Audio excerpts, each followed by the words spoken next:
Thanks to you, Isa Amro, for giving in your precious inputs to World 360. And with that, let's now shift focus over to Iran. The country voted on Friday for its first parliamentary elections since the protests in 2022 over the hijab laws, which intensified after the death of Mahsa Amini. Supreme Leader Ayatollah Ali Khamenei was the first to cast his vote. Take a look at our special report.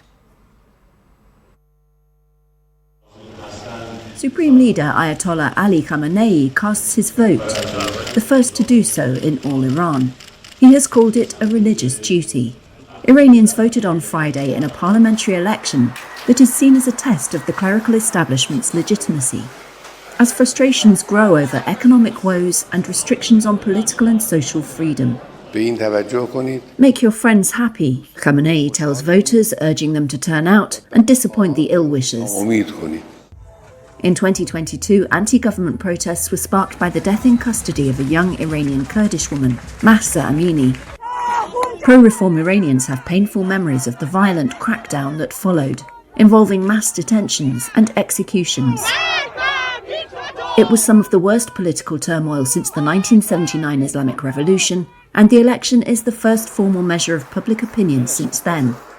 Official polls suggest only about 41% of eligible Iranians will vote, below the record low of 42.5% in 2020.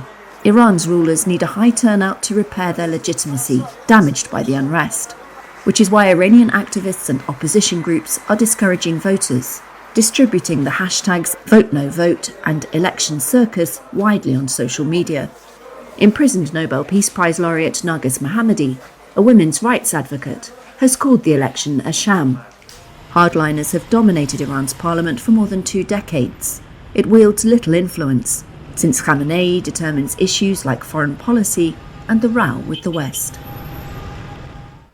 We also know that Khamenei is also seen as a hardliner. Having said that, on expected lines, the United States has hit out at Iran, saying that it has no expectations that a parliamentary election in Iran will be free and fair. Listen in to what the US State Department has to say.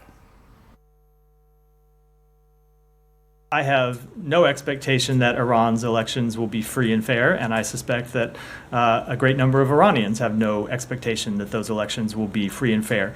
As you probably already know, thousands of candidates were already disqualified in an opaque process, and the world has long known that Iran's political system features undemocratic and non-transparent administrative, judicial, and electoral systems.